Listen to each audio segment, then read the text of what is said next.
Assalamualaikum Bu Nur. Waalaikumsalam Pak Aryadi. Alhamdulillah kita sudah melaksanakan pasca observasi. Namun sebelumnya bagaimana kabarnya hari ini Bu? Alhamdulillah Pak, untuk kabar hari ini saya sehat dan baik-baik saja. Dan saya juga mau bertanya bagaimana dengan kabarnya Pak Aryadi sendiri? Alhamdulillah saya juga baik. Bagaimana perasaan Ibu setelah melaksanakan pembelajaran tadi Bu? Perasaan saya ya Pak, setelah melaksanakan pembelajaran tadi saya merasa lega karena dengan apa yang saya laksanakan tadi sebagian besar alhamdulillah sudah berjalan dengan lancar. Dan apa yang menjadi unek-unek saya kemarin bahwa anak saya itu kurang fasih, alhamdulillah untuk pembelajaran pada saat observasi alhamdulillah anak-anak sudah banyak yang aktif dalam mengikuti pembelajaran dan menyenangkan Pak. Baik Bu, menurut saya apakah proses pembelajaran sudah berjalan sesuai dengan apa yang direncanakan? Kalau menurut saya pembelajaran saya lakukan tadi sudah sesuai dengan RPP yang sudah atau modul yang sudah saya buat ya Pak, dari kegiatan awal, inti sampai penutup, dan mungkin masih ada beberapa kekurangan yang belum tersampaikan Pak. Terima kasih. Terus selanjutnya untuk hal-hal apa yang membuat Ibu merasa puas dan tidak puas dari kegiatan yang sudah dilaksanakan tadi? Oh iya. Kalau kemarin kan pada saat pra-observasi saya bilang, Pak, anak saya tuh ada beberapa yang masih fasih. Tapi pada saat pembelajaran observasi tadi saya merasa puasnya di sini Pak. Yang anaknya tadi fasih pada saat bermain peran, karena model saya menggunakan bermain peran rantai makanan, semua antusias Pak untuk mengikuti perannya masing-masing dan sudah berjalan dengan lancar. Namun masih ada beberapa anak yang masih merasa fasih karena dia merasa kurang percaya diri Pak.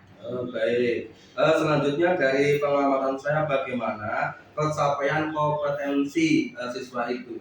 Dari pencapaian kompetensi dari 23 anak itu sudah bagus Pak. Dari hasilnya sudah saya amati, sudah saya analisis, hanya 3 anak yang belum sesuai dengan kompetensi yang diharapkan dari saya Pak. Hanya 3 anak, yang 20 sudah bagus dan sudah bisa memahami pelajaran tentang rantai makanan yang saya sampaikan. Sudah memahami ya untuk rantai makanan. Terus selanjutnya apa yang menjadi kesulitan siswa selama proses pembelajaran itu? Yang menjadi kesulitan siswa Pak ya, saya amati itu apa ya? Mungkin medianya Pak. Saya merasa media pembelajaran yang saya gunakan itu hanya satu, ya, hanya satu yaitu PPT.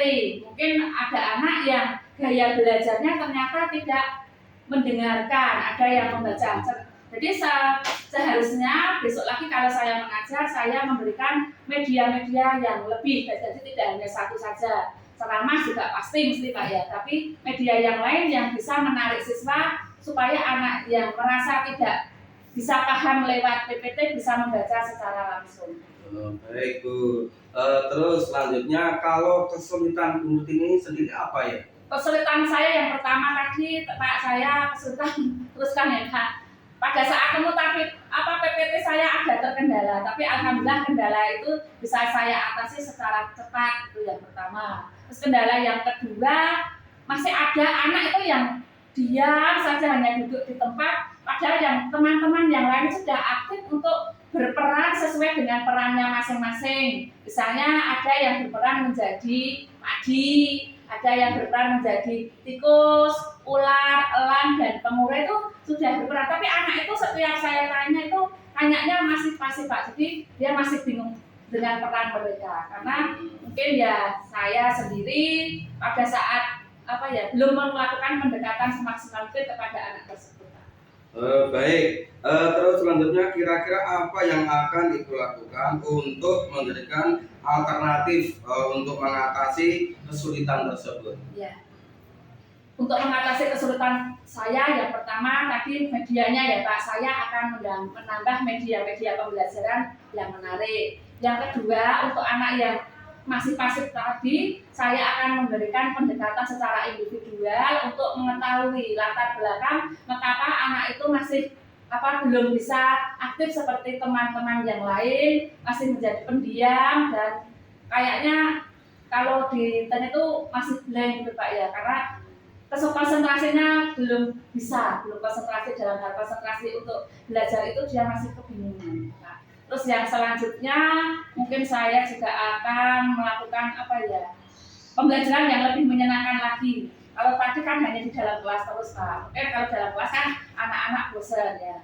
Besok lagi saya ingin pembelajaran itu di luar kelas karena rantai makanan dan kebetulan di dekat kita juga ada ekosistem sawah ya Pak ya. Mungkin juga membahas sawah. Nanti akan saya ajak saja ke sawah itu biar anak-anak itu tahu ekosistem sawah itu apa saja, biar tahu secara langsung, secara nyata, sehingga dengan kegiatan secara langsung itu akan membuat si anak itu lebih paham daripada mendengarkan cerita atau ceramah atau video yang diberikan oleh gurunya. Jadi aksi nyata yang dibutuhkan untuk anak-anak itu untuk mengatasi kesulitan saya.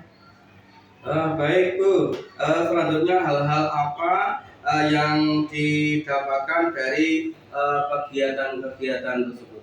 Hal-hal yang sudah saya dapatkan itu pengalaman yang mengajar ya Pak, pengalaman ternyata dari 23 anak itu mempunyai karakter-karakter yang berbeda-beda, jadi sebagai guru hendaknya harus jeli mengamati anak tersebut, karakternya bagaimana, gaya belajarnya bagaimana, dan kesiapan emosional anak itu juga harus diamati, karena dengan anak siap mental, siap emosi, pada saat pembelajaran pun juga akan berjalan dengan lancar. Dan saya juga sudah menerapkan itu Pak, di depan kelas sudah ada yang namanya keadaan saat ini, bagaimana pada saat anak masuk dalam kelas itu dalam keadaan emosi, marah, senang atau sedih. Kalau anak sudah dalam keadaan senang semua, maka pembelajaran akan bisa berjalan lancar. Tapi kalau masih ada anak yang merasa sedih, marah, ya saya biasanya akan menghibur dengan ice breaking seperti tadi Pak, ice breaking itu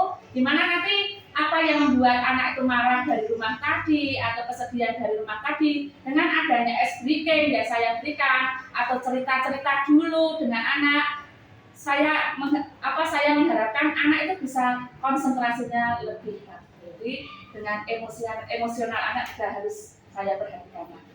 Baik Bu, jadi dengan ice breaking tadi anak-anak bisa konsentrasi gitu ya Bu ya? Dengan ice breaking ya paling tidak konsentrasi, yang tadinya jenuh, yang tadinya malas, yang tadinya sedih atau bisa sedikit terhibur Pak dengan gerakan-gerakan, dengan nyanyi-nyanyi, dengan tepuk-tepuk apalagi itu, atau dengan mendengarkan cerita dari temannya itu Pak. Baik Bu, saya kira sudah cukup. Semoga kedepannya apa yang direncanakan bisa berjalan dengan lancar, dan terima kasih untuk waktunya. Saya ucapkan terima kasih. Saya akhiri. Assalamualaikum warahmatullahi wabarakatuh. Amin Pak, terima kasih dengan doanya, dan saya juga berterima kasih kepada Pak Haryadi yang sudah mengobservasi saya, dan saya juga mungkin masih banyak kekurangan-kekurangan, karena kita bisa belajar lagi, kita bisa bertemu lagi di kesempatan yang akan datang ya Pak. Wassalamualaikum warahmatullahi wabarakatuh. Waalaikumsalam warahmatullahi wabarakatuh. Terima kasih Bu. Sama-sama Pak.